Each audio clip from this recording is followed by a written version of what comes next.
대선 후보들의 공약을 집중적으로 살펴보는 시간입니다. 네, 오늘은 그 마지막 순서인데요.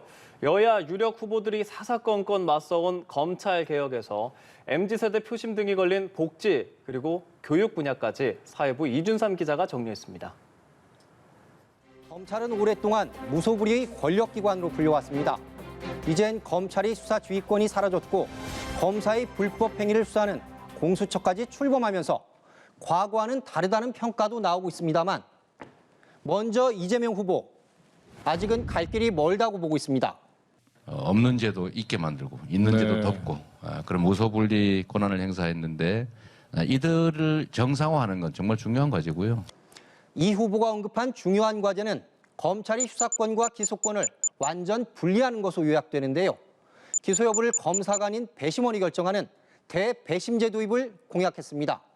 이 반면 문재인 정부의 검찰개혁 한복판에 섰던 윤석열 후보, 이 후보와는 크게 달라 보입니다. 국민의 검찰이라는 것은 제가 아까도 말씀드렸지만 이 검찰 구성원들이 인사권자, 권력자를 보지 않고 여러분들께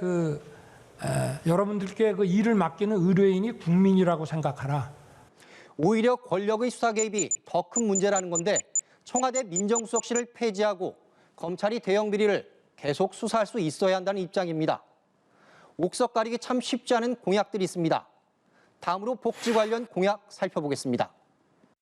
저는 그 갤러그를 제가 원하는 시간만큼 원하는 점수까지 낼 수 있었습니다.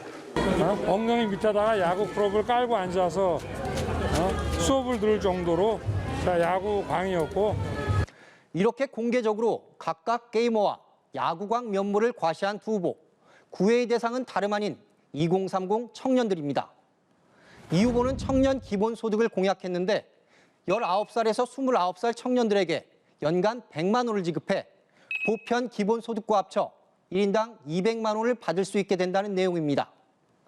윤 후보는 취약 청년들에게 월 50만 원의 청년도약 보장금을 최대 8개월간 지급하는 공약을 내걸었는데 공정한 취업 환경 조성에 초점을 맞췄습니다.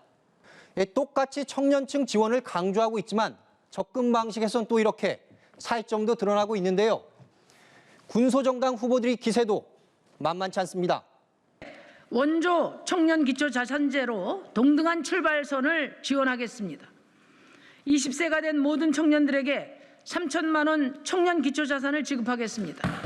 토지 임대부 청년 안심주택, 그리고 도심 초고층 주상복합형 청년 캠퍼스, 그리고 45년 초장기 청년 모기지로는 김동연 후보는 청년이 일할 권리와 자기개발권, 주거 기본권 보장 등을 제시하고 있습니다. 이 해법 찾기 어려운 난제 중의 난제, 마지막으로 교육 공약 살펴보겠습니다. 이 모든 후보가 한 목소리로 교육의 공정성 강화를 외치고 있는데요. 하지만 이재명 후보는 대학생 등록금 부담 경감을, 윤석열 후보는 이렇게 특혜 입학 논란 최소화에 방점을 두고 있다는 점에서 차이를 보이고 있습니다. 심상정 후보는 교육감 선거권을 16살까지 낮추고 지방 국립대 등록금 무료화를 제시했고, 안철수 후보는 대입 수시 전면 폐지, 수능과 내신으로 평가하는 정시로의 전면 전환 등을 공약했습니다. 이 김동연 후보도 강도 높은 교육개혁을 제시했는데요. 직접 들어보시죠. 학생부 종합 전형은 폐지하고 수시는 내신 중심으로 단순화하겠습니다. 서울대 학부를 지방으로 이전하고 어떤 일에 대해 국민에게 실행할 것을 약속한다. 공약이란 두 글자인 이렇게 무거운 책임감이 담겨 있습니다. 누가 승리하든 국민과의 약속들 꼭 지켰으면 좋겠습니다.